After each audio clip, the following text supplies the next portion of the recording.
All right.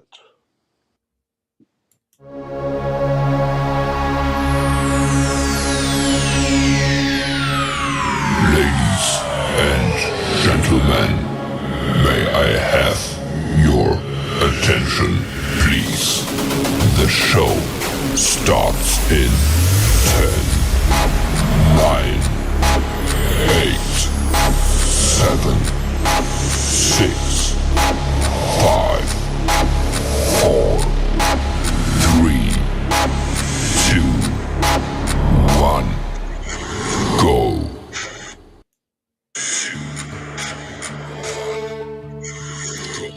Oh, wrong song. I apologize for that. Wrong song. I apologize for that. Wrong.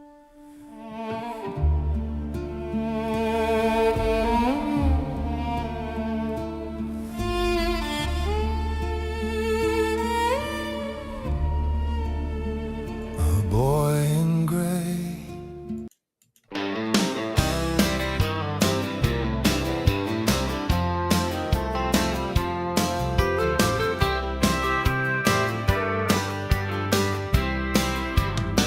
Well, let me tell you about a man named Randall Rhodes. He was born and raised in the north, but he loved the southern way of life, and he'd fight to the death for the southern cause.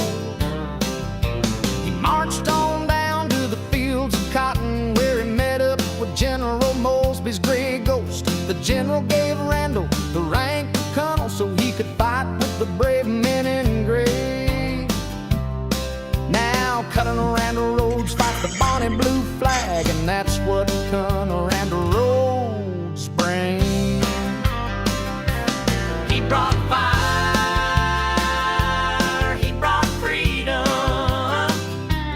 he brought love, he brought a war. And he said, to hell with the stars and stripes, I'm fighting for the stars and bars. And to hell with your war of aggression, I'm fighting for the war of independence.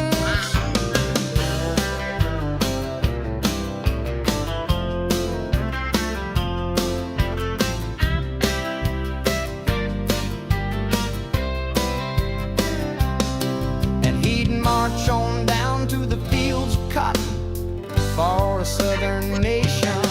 And the gray ghost fights for the Bonnie Blue flag, and that's what Colonel Randall Rhodes brings. He brought fire, he brought freedom, he brought love, he brought war. And he said, to hell with the stars and stripes, I'm fighting for the stars and bars. And to hell with your war of aggression, I'm fighting for the war of independence.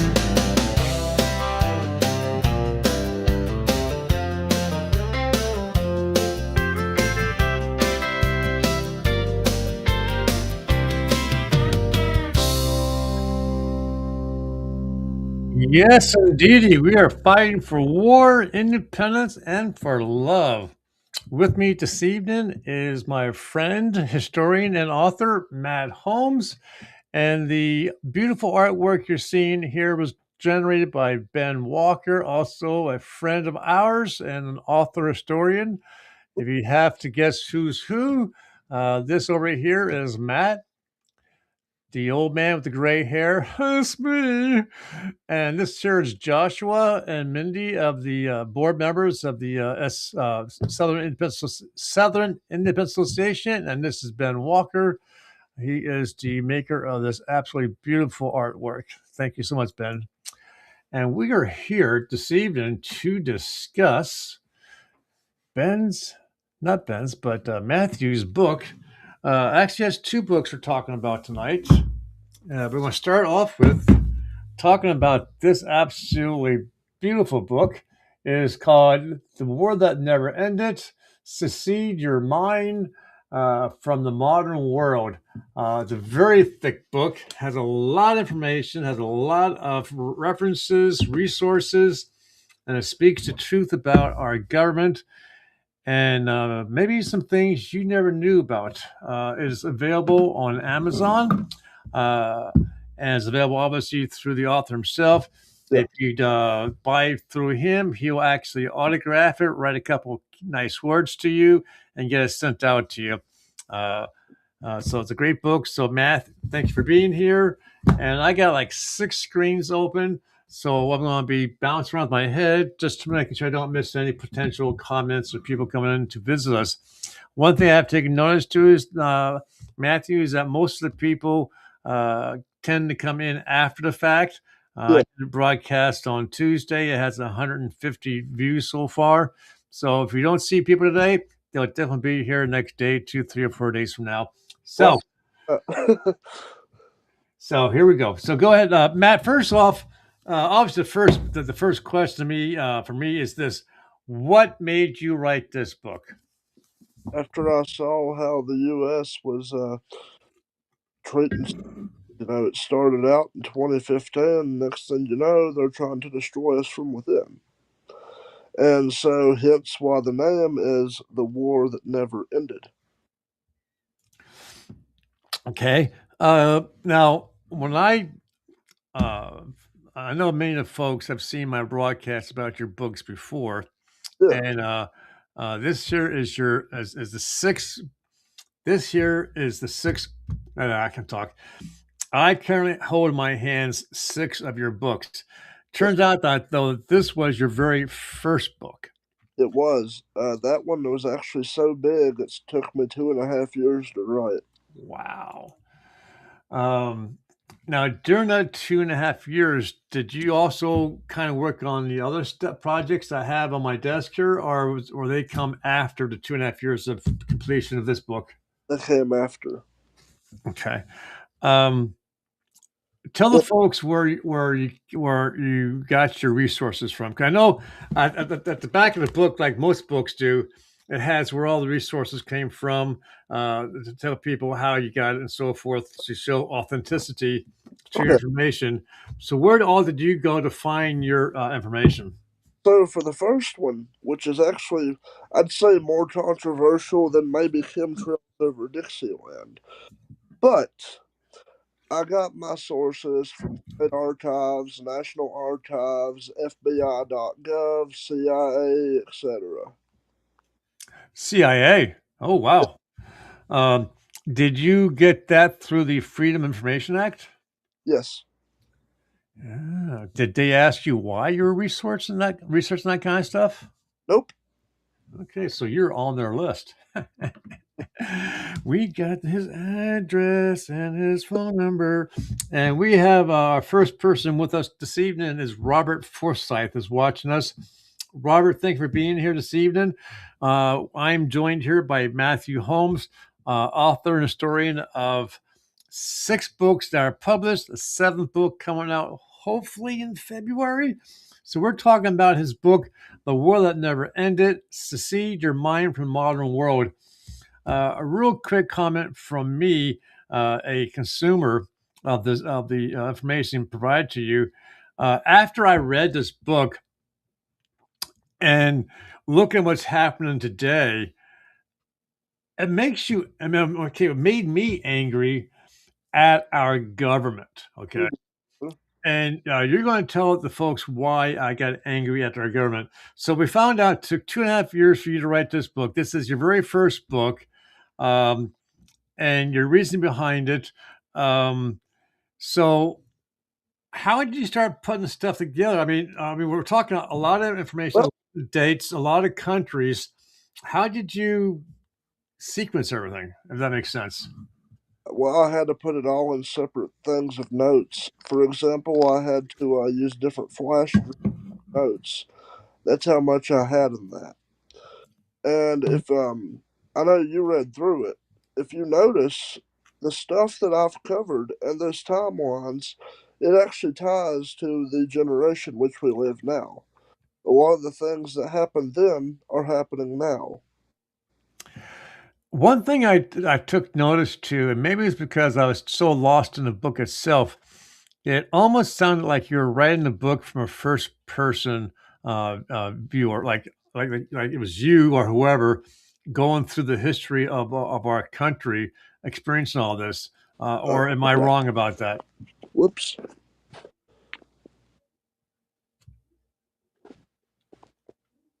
Oh, crap. Sorry about that. That's okay. Telemarketer. Yes. But yes, I do all my work perspective.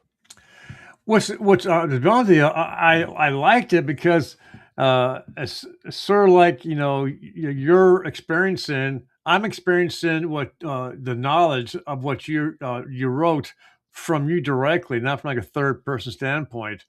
And I think that adds to the authenticity of the book. So why don't we start? This is an hour-long broadcast. We still want. I do want to spend time also talking about your new book coming out. Um, so why don't we start talking about some of the things that the folks will find at the beginning of the book towards and let's start with a couple things: the beginning, the middle, and the end, and then see where we're at the time, and then go to the new book coming out. All right. So, which one we discussing first? My new upcoming one or the one that I've already done? The one that you've already done. Okay. So, of course, first you will hear about the war between the states. However, I've taken it a step further with it, and I covered the illegal, unconstitutional actions that happened after. Like the court case, West Virginia versus Virginia, Virginia versus West Virginia. That alone showed we were still fighting that war because we were still fighting it in court. And then a lot of these men, especially the Southerners, you know, and I've looked into this, and it's sad, but a lot of them after the war, they went to other countries to escape it. So they went to, of course, Brazil. They went to Venezuela. They went to Bolivia, etc. They went there to escape. So it's possible that they're still, um, obviously, that after all these years, they're probably more Venezuelan than they are Southerner, unless they maintain their individuality wherever they chose to live in Venezuela, especially with what's going on later right now, which we'll bring in a little conversation with that later. So I was surprised. I didn't know that a lot of the folks who fought in the war left to go to the southern countries. I'm going to assume they took their wives and families and whatever they could carry with them Of to these countries to get started from fresh, right? Yes, of course they did, but it's a little bit more interesting than that. That about the whole them leaving when they left. The ones that went to Mexico, they started the New Texas colony. The ones who went to Virginia, well, I mean, not, they left. A lot of them left from Virginia and the other states. Yes, but they went to Bolivia. They went to Venezuela. They went to present day Colombia. They went to Brazil and a few other countries around there in that area. And actually, they have a nickname down there. They are called the Os Confederados. So I'm going to interject a thought here. So, um, how did the individual people of these various countries, especially the government and the local government, react to this influx of American Southern people who come to them after the war? Did they embrace them as kindred? Did they were they afraid or concerned that they might do something there? I mean, uh, uh, They welcomed? they were definitely embraceful of them, but it was those countries' governments that invited them. Oh, did they invite them then to help influx their own military or to get military skills and training from their experience in war? Yes. And actually, a total of about 30,000 former Confederates went there in Wow. areas. Now, that's not a small number, No, it's not. but Actually, one of the remaining areas of the Os Confederados is in Brazil today, Sao Paulo. And every year they have a Confederate event there for their heritage. And they call it the Viva Americana Festival. Mhm. Wow. I'm going to go through bits and pieces of this book, and I'm going to ask you to talk about it. Um, you have here the illegal occupation of Maryland, Kentucky, and Missouri. Yep. Explain that. So the Union Army, once they stepped in, they overthrew the state governments and they had locked up the legislature. Then the civilians who came to question it, guess what? They ended up getting arrested. They were sent to prisoner of war camps. One of them, the Camp Douglas. And Camp Douglas was so bad that the people in Chicago burned it to the ground. Mm. Wow. Um, so I'm going to assume they burned it to the ground after the fact, not during the time frame, correct? Oh, yeah. And they had a nickname for that camp. They called it 80 Acres. I'm assuming that 80 acres is the amount of land that the prison took up.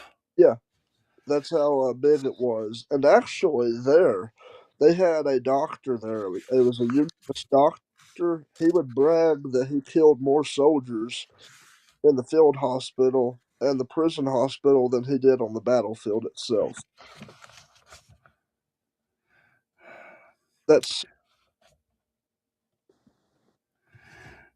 There's God, I'm not sure how this will come through here. A picture here yeah. of a lot of dead soldiers. Can you explain that to the folks? So if I'm not mistaken, that was a picture I got from the Battle of Antietam, which I got from the Maryland State Archives. Yeah, it's in where about Lee's proclamation to the people of Maryland. Yes. So, so those are Confederate soldiers just thrown there. Is this the one? No, my memory sometimes has bits and pieces out of it. Wasn't didn't you and I speak before about? I think it was Sherman, maybe, or one of the Union soldiers, generals, uh, asked a farmer to bury the dead, uh, and he would pay the farmer for the burial. Yeah. And it turns out that the general reneged on the payment to the farmer. So instead of the farmer putting these guys into individual grave sites, he just kind of threw them all together and threw dirt on top of them. Is that Yeah. what this picture is from? Yes, it is. I like one of my favorite quotes that was by it was by a Virginian. He was too old to fight. He was in his 70s, but there was a battle that happened on his property. And so when the Union Army had come to his house, they asked him where some of their soldiers had went. He looked at them and smiled and said, "Yankees make good soil and fertilizer." Throw a little salt over them. So we have another person joining us. His name is Joseph Matthew Holland. And he says, "Hey guys from Western Kentucky. Sir, we're here this evening with Matthew Holmes, author and historian of soon to be his seventh book coming out in February. We are currently discussing his book, uh, The War That Never Ended, Secede Your Mind from the Modern World." Uh, Joseph and Robert, if you can get your copy of your books directly from Matthew, he'll personalize it for you and send them out to you, or you can get them on Amazon. Um, the book is about all the battles and conflicts that our government got our people into just for the sake of seizing land, property, mineral assets, and things like that. It is an eye opener. it will make you wonder what the hell is going on with our government. And then looking at today, what we're doing is you can see how it can be done. Um, so, Joseph and Robert, if you have any questions for the author, please type them in and I'll relay them to him. All right. Okay. The letter from Robert E. Lee that's associated with that picture of the dead. Um, how did you get that letter? I got that from friends of mine in a SCV camp. I forgot which camp it was. Me and him, we ain't spoken in a few years. Joseph says, yes, sir. I've seen some of Matt's research online. Pretty awesome information and research, brother. Thank you. I've been doing this since 2017. Do you want to, while we're talking about the acclamation of your work online, do you want to quick tell the folks that are here watching what you told me when we were in the green room talking about the Yes, uh, absolutely. Apparently, I was talking to the SCV and the MOSB, and the MOSB personally reached out to me by the name of Kevin Hawkins, and he told me that I have officially made history because I am, quote, one of the first historians to make maps of foreign Confederate military officers with the data. It's never been done before, but now it has. So I tell you what, since let's take a pause from this book since we brought that up, and let's share the maps you're talking about. Let me bring this up here.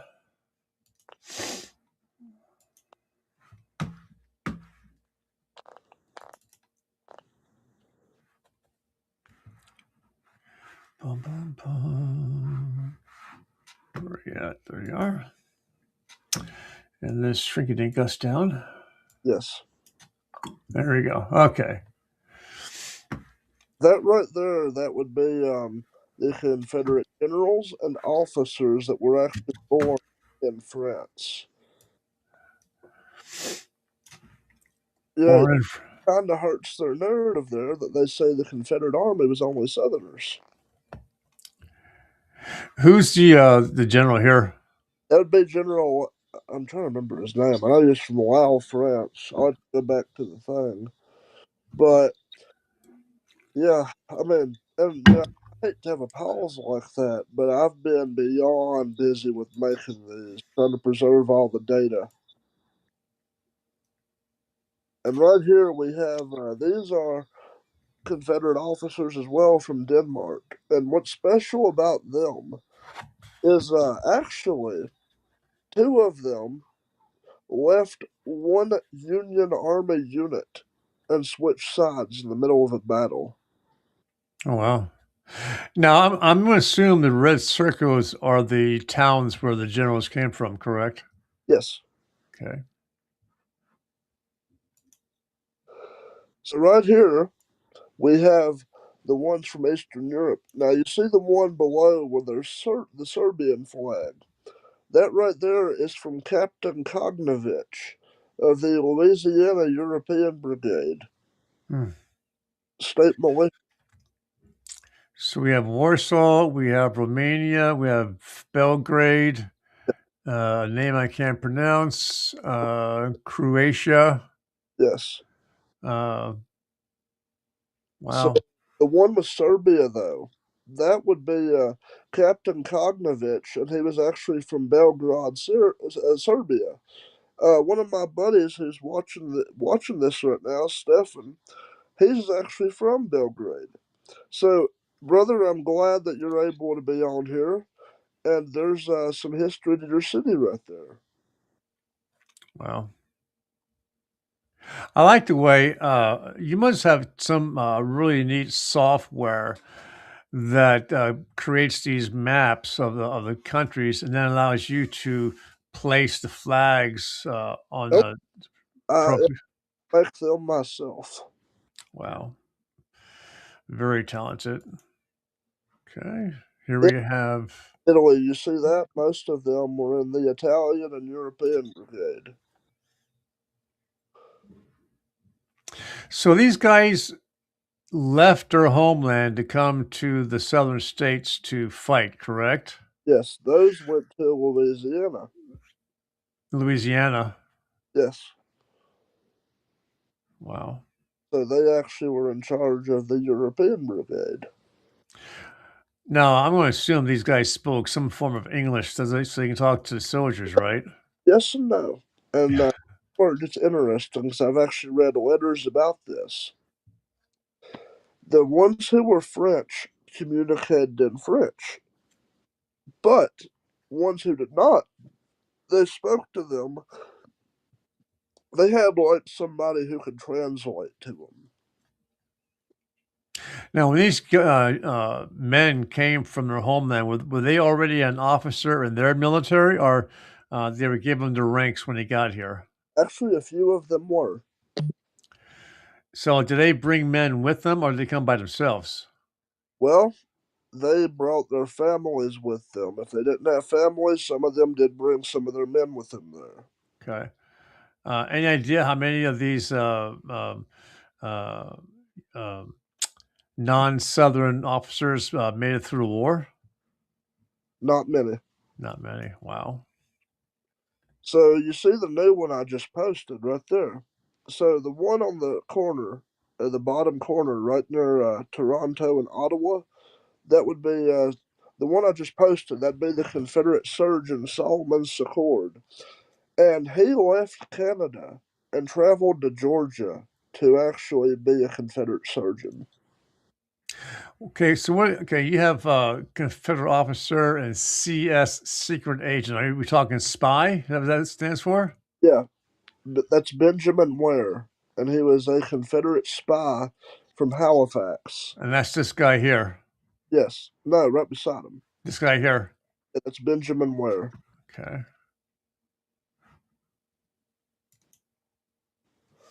So I'm sure y'all know who that is. That was the Confederate Secretary of War, Judah P. Benjamin, and he was also a Jew. But he was from his parents were Sephardic Jews. They came from Spain, but they actually gave his mother gave birth to him actually on that island there when they were in exile. Hmm.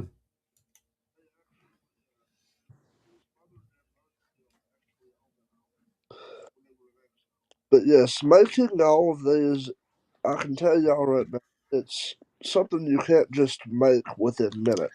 Now, Some of these I've spent a total of about 15 hours on.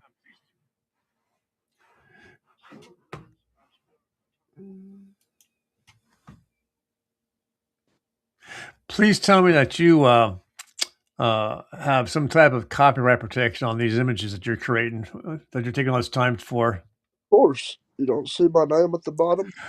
Yeah, but don't you supposed to have like some type of emblem or symbol or something like that? I don't really have a symbol. Like a CC or something like that.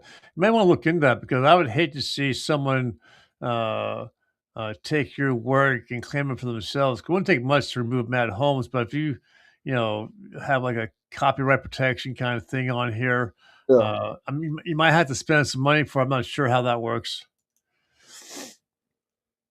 Now, you see this right here? You see the one on the far left?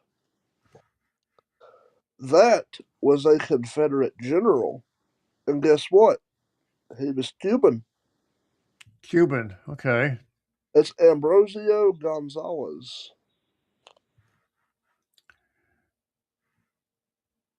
And you see the one in the middle? He was a Hispanic captain that was in the Confederate Army. He also left, and he went there. So, Hmm. uh, trying to remember the name of that one captain, but you see that one there. He was actually born there to British parents. I like the way the images of the generals are overlaid on the map. It just is very well put together. That was very hard to do. I would think. I would think. And I'm sure y'all know who that is. That's Henry Wars. Hmm. from Switzerland. Yeah, guess where he was killed at? I have no idea. He was basically the scapegoat of Andersonville. The Union Army had him hung. Hmm. 55.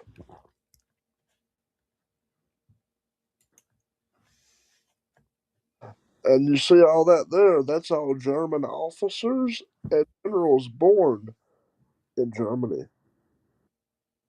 That's a lot.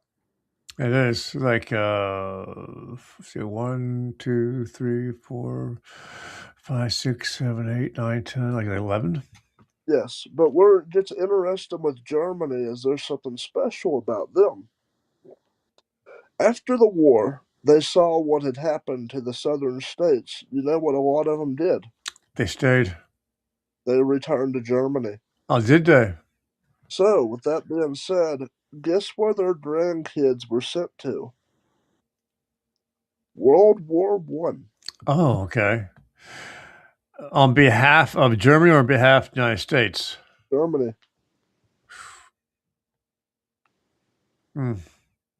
So once again, that's showing it was a brother war once again. But you see that right there. That right there is the Spanish, this officer from Spain. Now, if you see right in the middle there, that guy on it, he was actually the head of crap. I forgot the name. The Spanish Guards, but he was in Louisiana. He actually came to Louisiana. He was actually, I think he was a lieutenant colonel, but he had a very high rank. I think it turned out very well, though. Now, if you notice, though, with them, most of the officers from Spain were born on the coast. Yeah, I see that. A lot of their families, though, they were into whaling and stuff like that. They were fishermen. Okay, that makes sense. Why they'd be on the coastline then? And here we have Scandinavia. So, what's interesting about Scandinavia is these are Viking Confederates. Viking. Okay. Yes, they are actually of Viking descent. But what was very interesting to me about the ones I had found there, you couldn't hardly find officers' cards for them because it was almost like they had been destroyed, but yet there was other sources to back it up. Why the different flags? Those are different countries. Oh, Jesus. Stupid. Yeah, it's stupid. Okay. Shut up. Be quiet.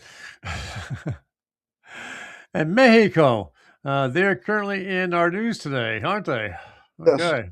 you see the one on the bottom? That would be Captain Thomas Gonzalez, Hmm. a Mexican Confederate captain. I don't, Well, real quick question. Some of the maps where you had multiple officers coming from that, yeah, well, did they stay in units together or did they create individual units? the officers themselves created their own units. Like, for example, the Spanish Guards, it was made by them. You even had, of course, the Louisiana Guard. You know, you had the Native Guard. But you know what's really special about the Native Guard that I found in my research? Mm-mm. This will forever target the Yankee narrative that they say there were no Confederates of color because two of the highest ranking members of the Louisiana Native Guards militia were black. Wow. And I have their records. So you see this right here, that would be Belgium. And actually, these men, from what I found in my research, is they went into the Confederate Navy.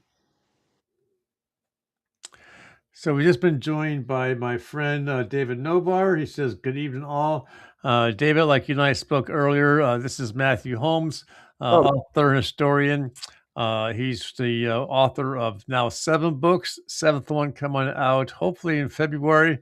We took a side trip to some information that's going to be in his new book because the way the conversation was going. So once we get done with this, these maps that he created himself, we're going to go back to talk about the book Uh, that I just finished reading and move on from there.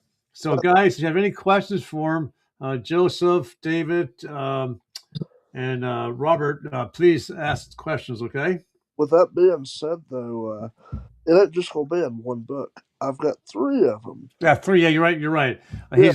He's going to take the information and create three books. So you see the one with the South, that is the Confederate South. Our maps don't lie. Next, you have the ones who were of the northern states that were in it. Well, the title for that is Confederate America. And then the ones you've seen of international is Confederate World. Now, you told me that the book that's coming out hopefully in February is larger than the book I have in my hands, and this book here is over 500 pages. So far, yes, right now I'm about 40,000 words into it. So, will each book be the same size, or are you taking that big book and breaking it into three? Uh that's a what if question. I haven't really jumped to the conclusion on that yet because I have a habit where I keep adding more and more just because I feel that this is important. It's left out, and so I have that habit that I keep adding more and more. You know what I mean by that? Yep, yep, yep. I was talking to other people who um, has written a book, and he has so much content of it that he put it into a filing cabinet, totally Yeah, forgot about it, published his book, and then went, "Oh shit, here's more information." So he's all. I'm not sure. I mean, he's close to 90 years old, so I'm not sure if he's going to see to the end of getting that published or not. But yeah, I know what you're talking about. it's definitely worth it. I will say.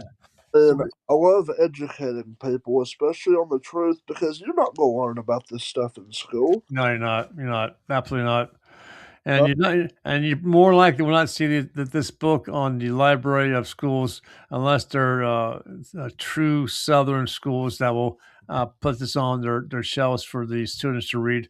oh, We just, exactly. we just got joined by Morris Lee Myers. Open disclosure, he was one of my clients.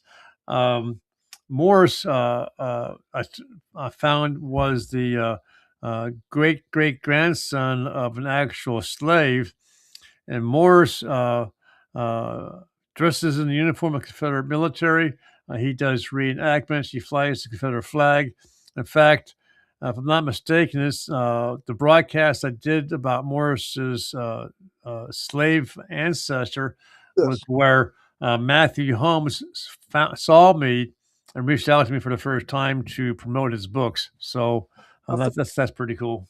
so. Also, I'm glad you brought that up, Morris. I found something recently that you'll. You know how they say that there were no officers in the Confederate Army that were colored? I found two black Confederate officers, and I'm going to give you their names right here. Here we have First Lieutenant Andre Calhoun. Okay, hold on. Let me put these into the thing here. Hold on a second. Oh, what's this? Okay. Oh, no, I'm sorry. I've been missing some comments here directly to us from Stefan. Greetings from Belgrade City. Yes, In Brazil, slavery wasn't abolished till I think 1888. So some Southerners went there and founded own plantations. yes. Oh, okay. So what's the first guy's name? That's my buddy Stefan. He is from Serbia, the one that just said that. But the first guy is First Lieutenant Andre Calhoun of the Louisiana Native Guards Militia. Okay, you got okay. First lieutenant, how you spell his first name?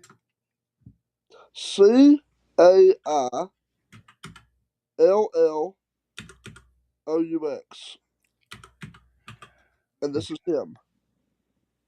Okay, black officer. And I have another one too.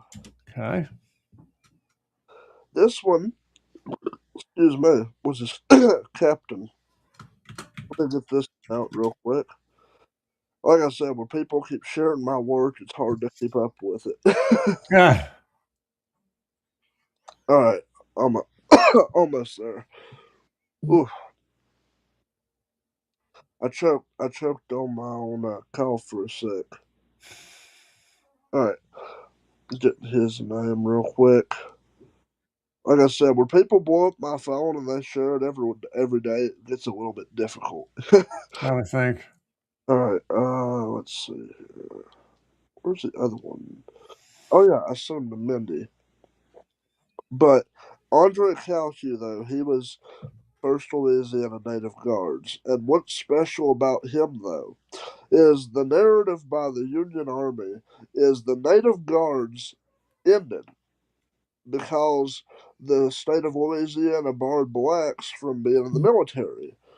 But, then they have something else they don't realize about what happened during that time period. You know what that was?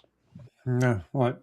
When Butler had occupied New Orleans, when Butler occupied New Orleans, the city fell, and so did several units.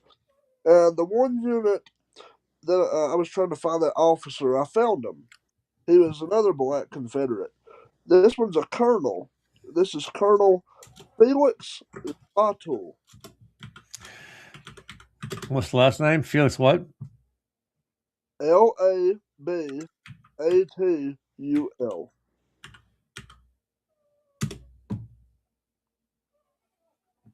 Okay. Yeah, that right there, it hurts the narrative there.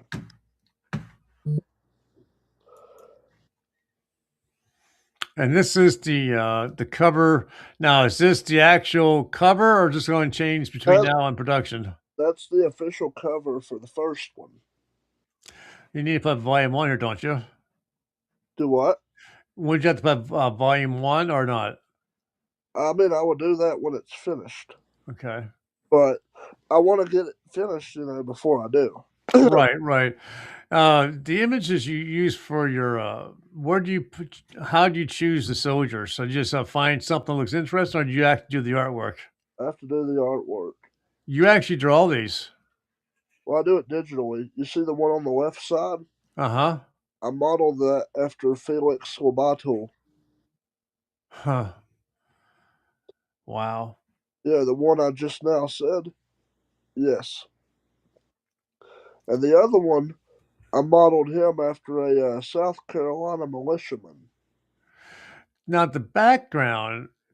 Correct me if I'm wrong. It almost looks like flames. Yep. So what's on fire back here? Or Well, just it, so the fire represents something else. It represents fire eaters, fire eaters? aka Southern secessionists. Oh, that's pretty cool. Okay. Let's get out of that. But I don't know if you noticed or not, but in my covers, I try to tell a story in my cover. Yeah, that's why I knew that the flames in the back had to be representative of some. I was thinking maybe a town or something like that that was in flames. Okay, where we're at 43 minutes. Let's talk a few more minutes about this, and then we'll talk about your new book. We'll take two things from this book that I think people should be made aware of. Um, Yeah. Hawaii. How did the United States get Hawaii? Tell the folks what we did. All right. So the Hawaiian kingdom was overthrew, and this started with the Wilcox Rebellion. Now, the Wilcox Rebellion was basically Hawaii's war between the states. And here's the interesting part about the Hawaiians that were actually fighting against, the fake unionist government there. And so a lot of them, guess what, were former Confederates. Some of them who were on the CSS Shenandoah themselves, which I don't know if y'all know or not. There was quite a bit of Hawaiians who actually did end up in the Confederate Navy. Now, if my memory serves me correctly, uh, the purpose behind Hawaii was because we needed their port system to take on another country, right? If I'm not Yep, mistaken. And so, because, and if I'm not mistaken, I don't know the name of the ship, but the ship was sunk. We blamed it on the Spanish to go to war, but so there's conversation that we actually did it ourselves, correct? that right there, what you're talking about, would be in Cuba when the Maine was attacked. Supposed Yes. attacked, but they came to the realization explosion on board in the gun with the gunpowder. So that was, of course, basically gunpowder had got into. From personally, what I is somebody was smoking around it because people did smoke back then too. But that's what I believe happened, and the ship exploded because it got to where all the magazines of ammo is, where the caches of ammo. So it exploded. So what did the journalist do? They immediately jumped to conclusions saying, "Oh, Spain has sunk Spain, etc." No different than what CNN and all of them do now.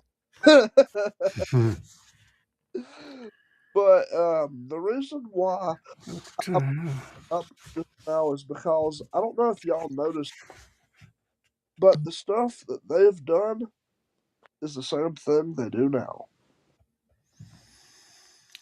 Okay, I must.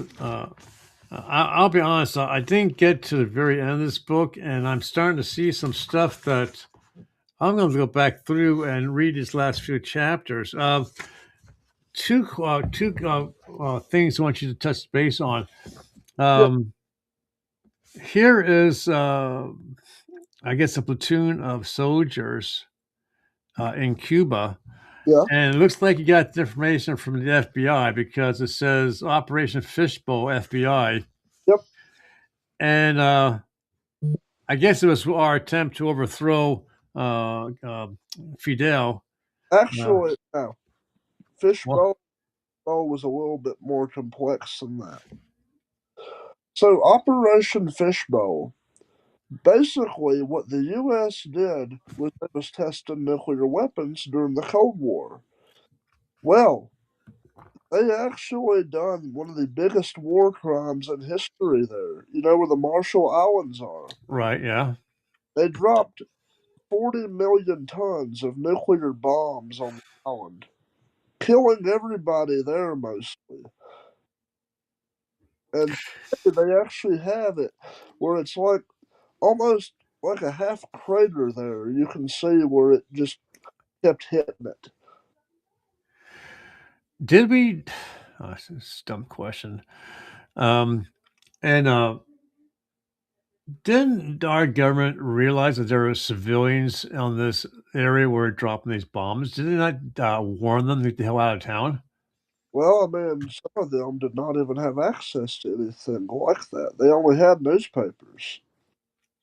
So we just randomly dropped bombs. The reason why I'm talking about the Operation Bluebeam Cuban Missile Crisis was I just lost that one page. Oh, then there's Um, and Operation. this picture here Yes, of the Confederate flag.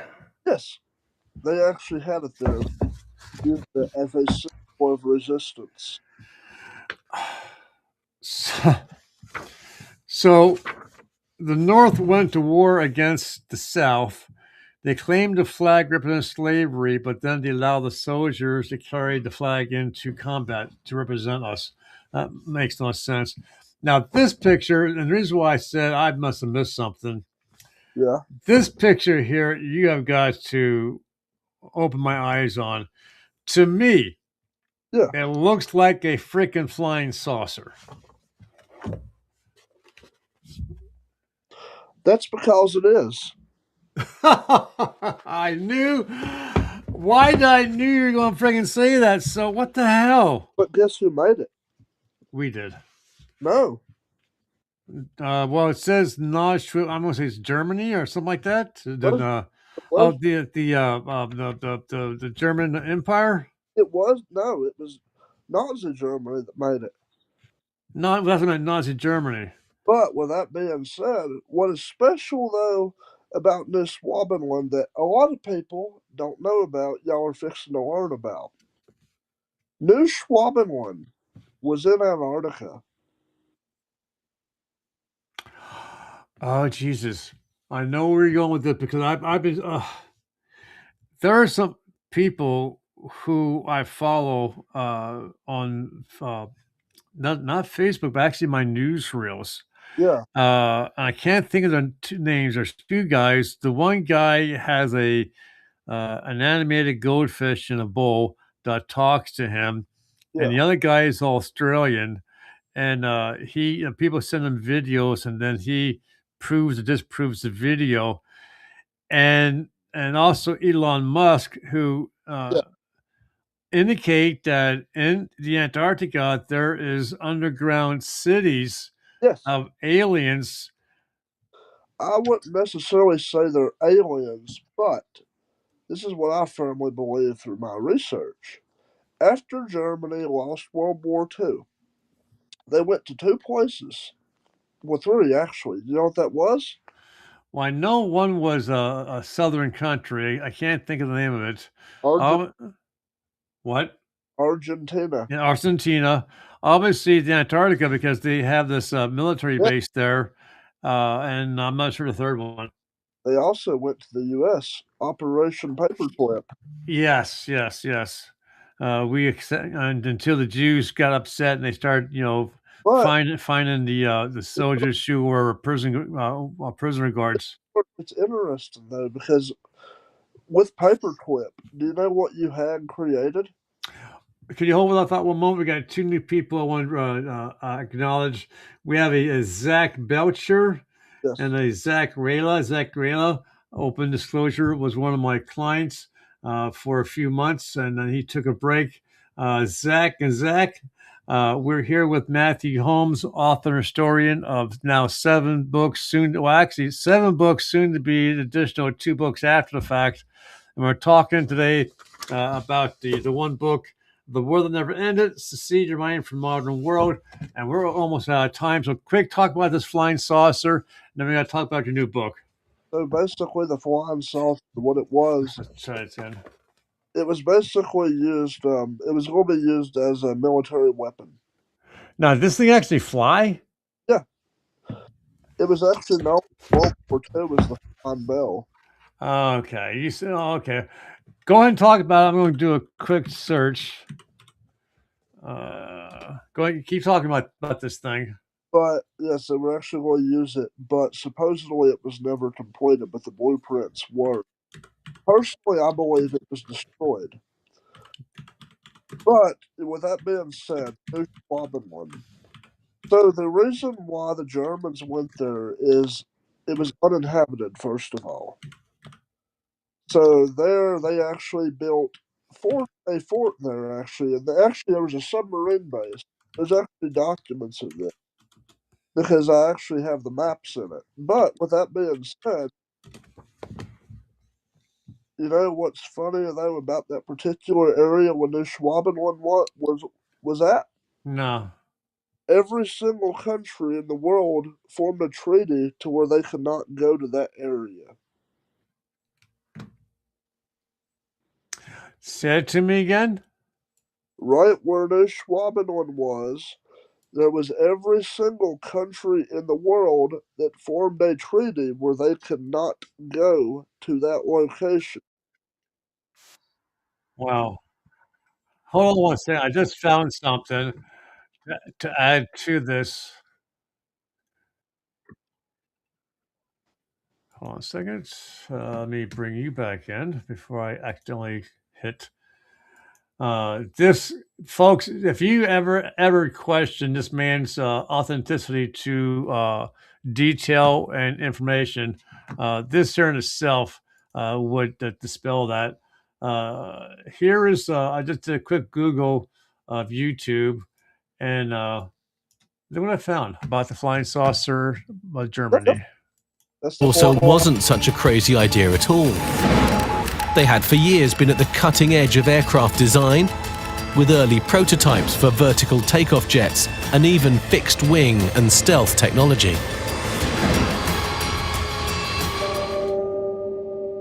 So whatever it was that the Nazis were doing here, whatever experiments they were doing here, they wanted to make sure that no one got anywhere near it.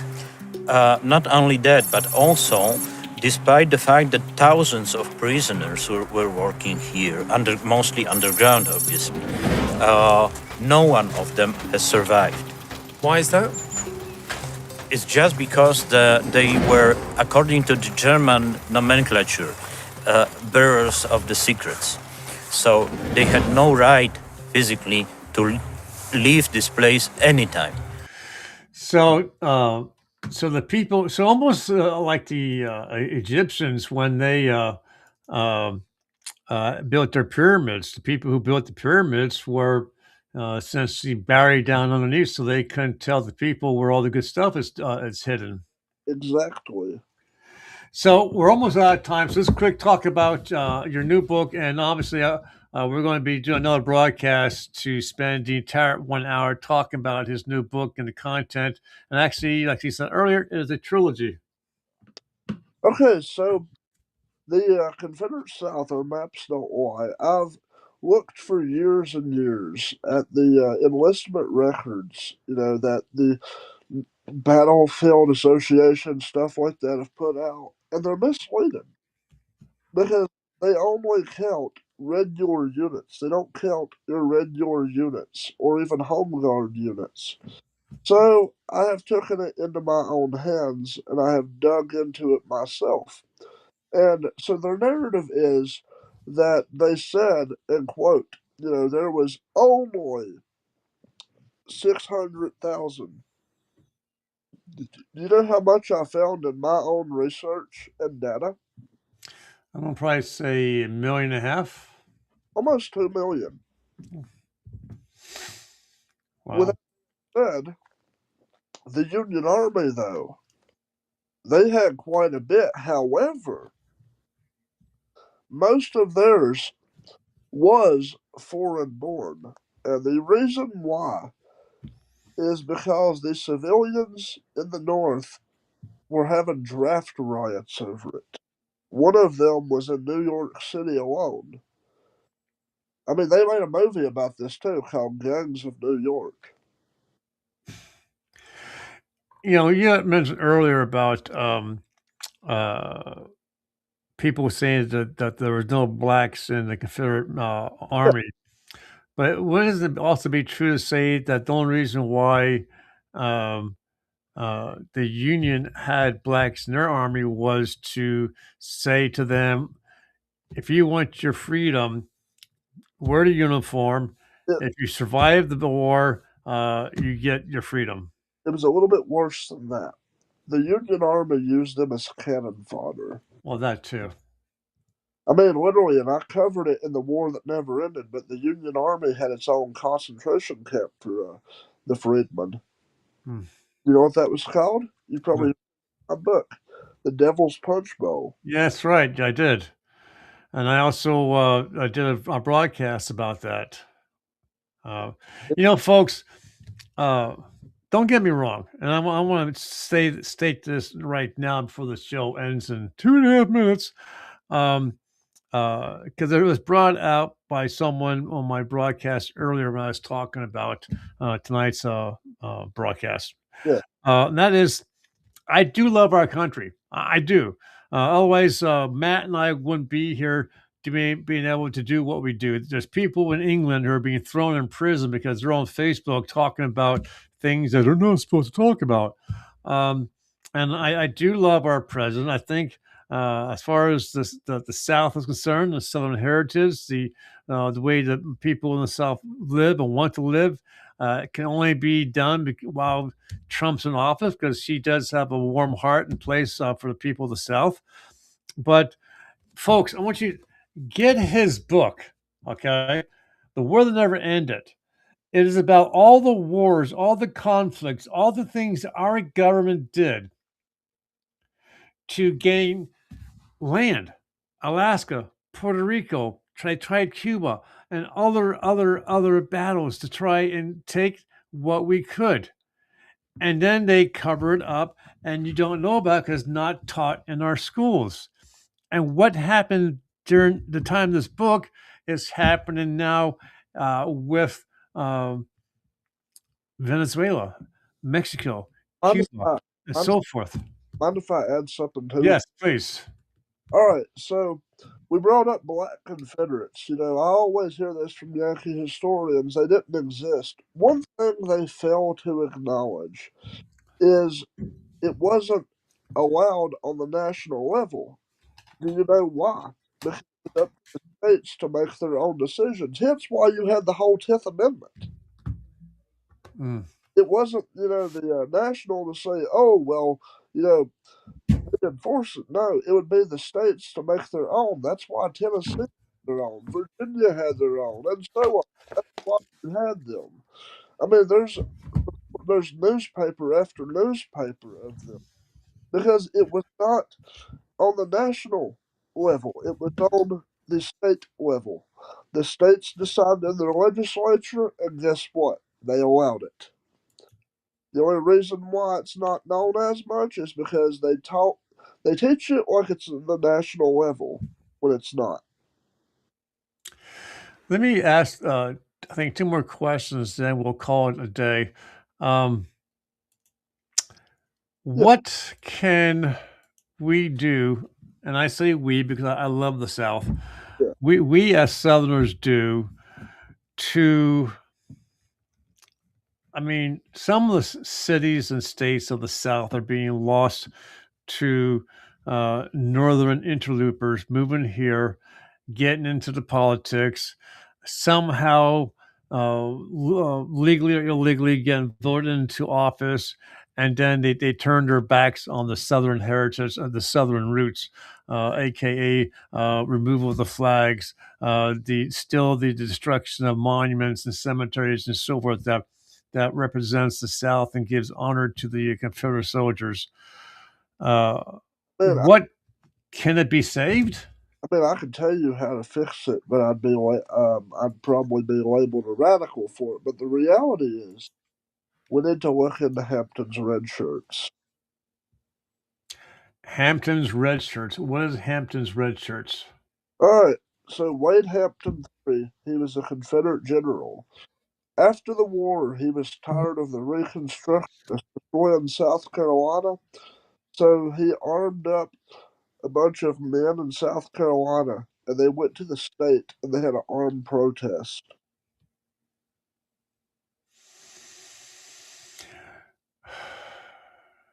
I know those on the left have their Antifa, their Black Lives Matter people, and other folks that have no fear of going into the streets and protesting and Well, burning and the, di- killing.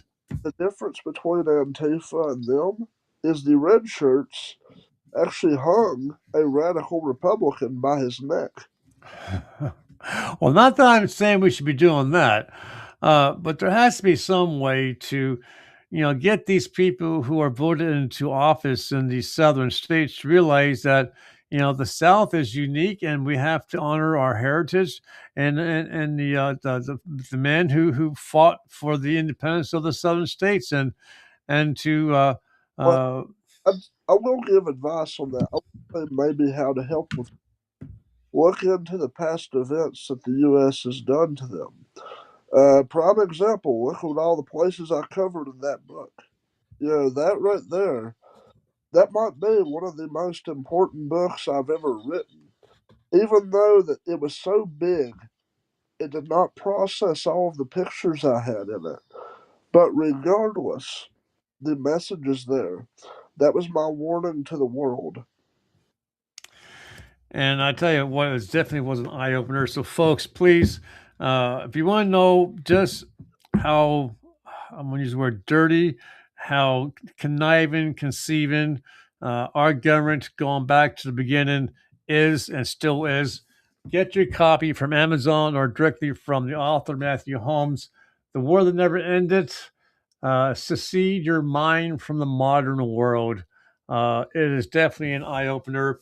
I want to say thank you to all the folks who stopped by this evening. Robert Forsyth, Joseph Matthew, David Novar, Morris Lee Myers, Zach Belcher, Zach Rayla, and your friend, where's his name at here? Stefan Brizar from Brazil. We are international, folks. Actually, Stefan Brazar's from Serbia. Serbia. So when I mentioned, Captain Kognovich earlier, he's actually from the city where Captain Kognovich come from. Wow. Well, so Stefan, thank you for joining us here this evening. Please get this broadcast out to all your friends. Let them know about Matthew's new book that he has here. Get it out into the hands of your friends, and be on the lookout for the next broadcast, which will be probably sometime in late February, March, when I talk about his next book. Um, and we'll go from there. Just a heads up, folks, this Thursday, I'll be talking to another author about his book. I'll be doing some shout outs about that. And then next Tuesday, Matt's and my friend Ben Walker is going to be talking about a new project he's working on. And we'll be doing a lot of stuff like that. So, folks, again, thank you all for being here. Matthew, thank you for your time. Thank you for your book. Thank you for your knowledge, love for the South. Any last words before I jump you out? Well, I gotta say, everything I've done, I haven't done it for myself or my own reputation. I've done it for all of y'all. I feel that it was important that we needed to learn the truth. You're not going to learn it in a school. Mm, It's time that we, the Southern people, and we, the people of the world, actually know the truth. And so, therefore, I'm doing everything I can to get the truth out while I still can. And I'm going to do that as long as I can. there you go. And the fact that you got your information from the FBI and CIA, I'm sure you're on their list somewhere. I actually have three grandsons who won't talk to me because of this flag here that's hanging on my wall, because of what their school taught them that represented. And even though I told them what it truly means, they won't listen to me. So, I've had folks, I've had a teacher debate me, and what? I had a teacher debate me whenever I was at the reenactment in Saltville, and the teacher asked me, "Where did you get this photo?" She looked at the black Confederates I had in it. I said, "Why? Does it hurt your narrative?" She said, "You have their records." I said, Yeah, "Exactly." I said, "See, I told you were full of crap all along." And she looked at me and she said, "I think I'm going to get a copy of this and read it to my class because you changed my mind entirely." there you go. That's all. One mind at a time being changed to the truth. Um, just like I'm gonna get this. Hang on a second, folks.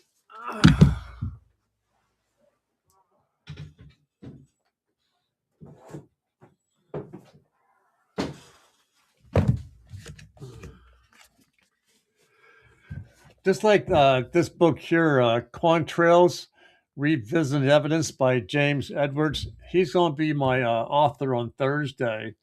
He wanted to correct the information as well, because a Union author wrote a book about Contrails raid into Lawrence, Kansas, and felt that this guy should be arrested for war crimes, saying that he burnt the town down, he killed women and children, he raped women and children. And uh, James I think he's a doctorate degree in history, and he went and got the information just like Matt does, and he got the truth, and he wrote three books. This one here happens to be the third one. That's in publication. He sent me two PDFs of the volume one, volume two, but he wants to set the record straight as well. So as long as we have people like Matt and James and Ben who want to write books and get the record out there, there is some hope for the future generations to come. So Matthew, thank you for being here. Folks who watched, thank you for watching. Please share out this video and take care.